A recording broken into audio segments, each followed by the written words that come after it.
Hello guys, namaste. Welcome back to Formula and Function series lesson number 25. Yes. So आज हामी lesson number 25 मा के discuss गर्छौं भन्दा चाहिँ only one function है. यसमा चाहिँ हामी एउटा मात्र फंक्सन डिस्कस गर्छौं जसलाई चाहिँ हामीले indirect भन्छौं है. So indirect or indirect whatever you call it हैन. So आज चाहिँ हामी indirect function डिस्कस गर्छौं है त. Alright, so स्क्रिनमा हेर्नुस् मसँग केही स्याम्पल नम्बर्सहरु छ हैन. स्कोर्सहरु एक्चुअली हैन. सो इन्डाइरेक्टली कसरी काम गर्छ? पहिला कुरा त इन्डाइरेक्ट भनेको के? अनि इन्डाइरेक्ट फंक्सनको काम के? इन्डाइरेक्ट फंक्सनले चाहिँ एउटा टेक्स्ट स्ट्रिङलाई चाहिँ एज अ रेफरेन्स लिन्छ है.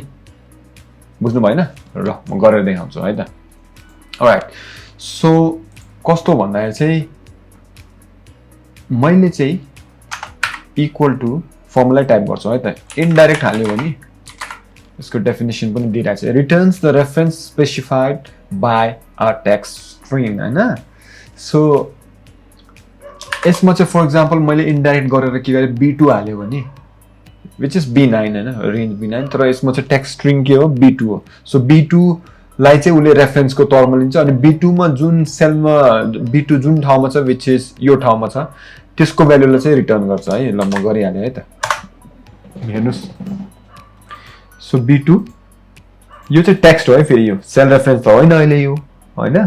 सेल रेफरेन्स त होइन. यो चाहिँ सेल b9 को b9 सेलमा भएको भ्यालु हो, टेक्स्ट स्ट्रिङ हो हैन.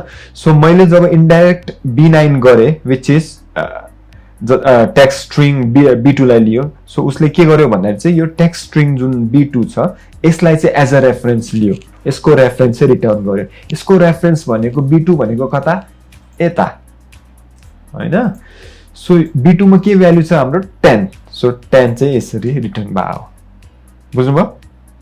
सो यसले चाहिँ इन्डाइरेक्टली चाहिँ एउटा टेक्स्ट स्ट्रिङलाई चाहिँ रेफरेन्स बनाएर चाहिँ त्यो रेफरेन्सको चाहिँ भ्यालु दिन्छ इन्डाइरेक्टली है. अलराइट. सो अगेन यसमा पनि फेरि एकचोटी गरौँ. Equal to indirect. अब यसमा तलपट्टि लेट्स से मैले यसमा गरे C3 मा गरे हैन. अफ कोर्स यो चाहिँ C10 हो. यसको सेल एड्रेस चाहिँ जहाँ चाहिँ यो C3 भन्ने टेक्स्ट स्ट्रिङ छ हैन. अब ब्र्याकेट क्लोज गरे.